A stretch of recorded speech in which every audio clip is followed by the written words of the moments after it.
আমার মতো কি আপনার ল্যাপটপের কিবোর্ডের কিগুলো কাজ করতেছে না? তাহলে এই ভিডিওটি সেভ করে রাখুন যেন হারিয়ে না যায়।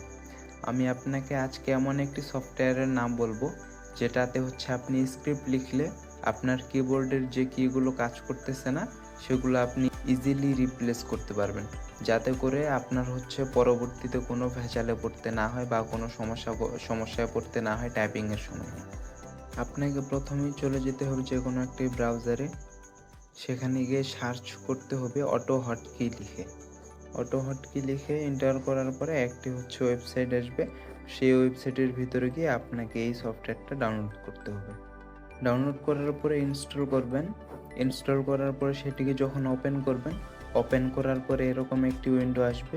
তো এখানে আপনাকে কোনো কিছু করতে হবে না। আপনি এখান থেকে ক্রস দিয়ে এখানে হচ্ছে রাইট ক্লিক করার পরে নিউয়ে আসবেন। নিউয়ে আসার পরে এখানে টেক্সট ডকুমেন্ট সিলেক্ট করবেন। সিলেক্ট করার পরে এখানে লিখবেন, যে কোনো একটা নাম দিতে পারেন। আমি কি দিলাম। কি দেওয়ার পরে শেষে যে টিএক্সটি আছে এটা আপনি কেটে দিয়ে লিখবেন AHK, দেওয়ার পরে এন্টার দিবেন। আর এখানে যদি ইয়েস চায় তাহলে ইয়েস দিয়ে দিবেন। এখানে যে ফাইলটা তৈরি হয়েছে এটার ভিতরে একটা স্ক্রিপ্ট দিতে হবে।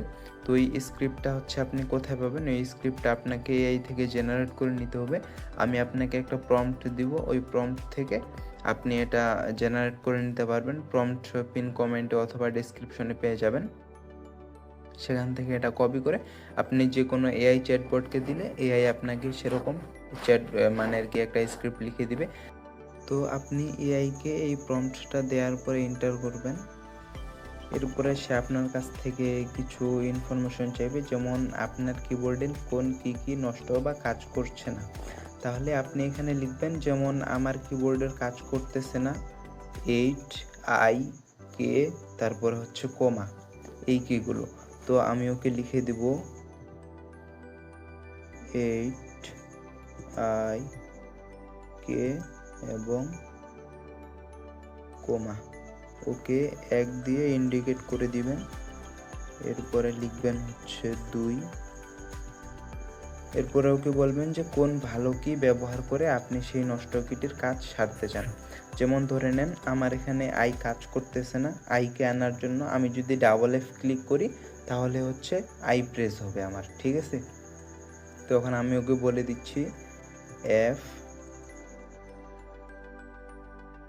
ডাবল ক্লিক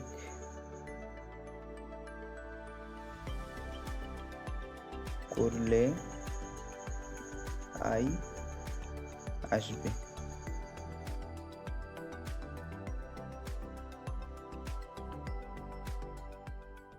এরপরে 3 নম্বরে আছে সেই ভালো কিটিতে ডাবল ক্লিক করলে কোন অক্ষর বা সিম্বলটি আসবে।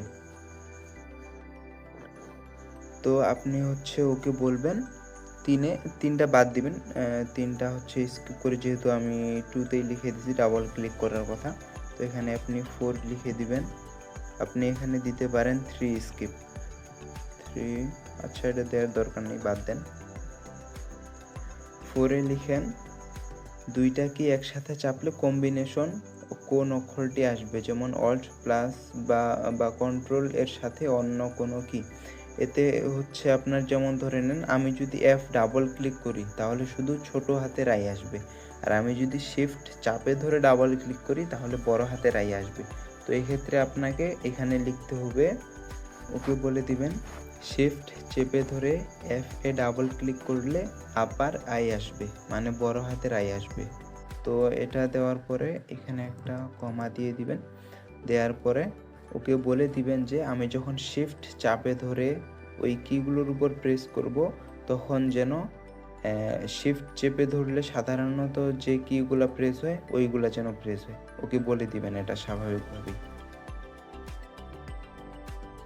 ওকে এমনটা লিখে দেওয়ার পরে এন্টার চাপে দিবেন। এরপরে ও আপনাকে হচ্ছে একটা স্ক্রিপ্ট রেডি করে দিবে। এই স্ক্রিপ্টটা হচ্ছে আপনাকে কপি করে ওই ফাইলে যায় পেস্ট করে দিতে হবে। এই যে দেখতে পাচ্ছেন এখানে যে স্ক্রিপ্টটা দিছে, এই স্ক্রিপ্টটা এখান থেকে কপি করবেন।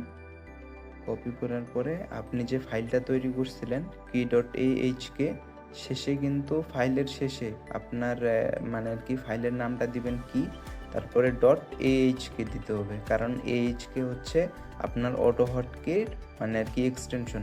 আপনি যদি ডট AHK না দেন তাহলে এই ফাইলটি কাজ করবে না। তো এই ফাইলটি তৈরি করার পরে এটাতে রাইট ক্লিক করবেন। রাইট ক্লিক করার পরে এখানে আসবে এডিট ইন নোটপ্যাড, এটাতে ক্লিক করবেন। ক্লিক করার পরে এরকম একটা উইন্ডো আসবে, এখানে এসে Ctrl+V চাপে দেবেন, দেওয়ার পরে Ctrl+S দেবেন, তাহলে এই স্ক্রিপ্টটি সেভ হয়ে যাবে। যখন আপনি স্ক্রিপ্টটা সেভ করে ফেলবেন তখন এখানে এসে এটার উপর ডাবল ক্লিক করবেন, তাহলে ফাইলটা রান করবে। আপনি এটাতে ডাবল ক্লিক করবেন, দেখবেন আগে কোনো এরর আসতেছে কিনা। যদি কোনো এরর না আসে তাহলে আবার ডাবল ক্লিক করবেন। হ্যাঁ, এখন আপনি নোটপ্যাডে যান বা যে কোনো ওয়ার্ডেও যাইতে পারেন, আপনার ইচ্ছা। সেখানে গিয়ে এখন আপনি প্র্যাকটিস করেন, যেমন যেতে ডাবল ক্লিক করলে কে আসবে, শিফট চেপে ধরে যেতে ডাবল ক্লিক করলে আপার কে আসবে। এটা হচ্ছে এআইকে আপনাকে বুঝিয়ে বলতে হবে। আমি হচ্ছে অত কিছু এখানে বললে ভিডিওটা অনেক লং হয়ে যাবে, আপনার বোরিং হয়ে যাবেন। তো সেটার জন্য আপনারা এআইকে বলে দিবেন আমি যদি শিফট চাপে ধরে যেতে ডাবল ক্লিক করি তাহলে আপার কে আসবে। আপনি ওকে ভালো মতো বুঝিয়ে বললে ও স্ক্রিপ্টটা আরও ভালো মতো করে দিতে পারবে। এখন যদি এখানে আপনি F-এ ডাবল ক্লিক করেন তাহলে দেখেন যে I আসতেছে, তারপরে 9-এ ডাবল ক্লিক করলে দেখবেন যে 8 আসতেছে। এভাবে আপনার ল্যাপটপের যে কিগুলো কাজ করতেছে না সেগুলো হচ্ছে আপনি ইজিলি রিপ্লেস করতে পারবেন। এতে করে হচ্ছে আপনাকে সার্ভিসিং যে একটা মানে এক্সট্রা কস্ট যায় আর কি, সেটা হচ্ছে আপনাকে দিতে হবে না। এবং হচ্ছে যখন আপনি ল্যাপটপ সার্ভিসিংয়ে দেন তখন তারা হচ্ছে অনেক হিট দেয়, এতে করে হচ্ছে মাদারবোর্ডের সমস্যাও হয় পরবর্তীতে এক পর্যায়ে গিয়ে। তো আপনি যদি এগুলো করতে না চান তাহলে এটা হচ্ছে আপনার জন্য একটি সহজ প্রক্রিয়া। তো ভালো থাকবেন, দেখা হবে পরের ভিডিওতে, ততক্ষণের জন্য টাটা।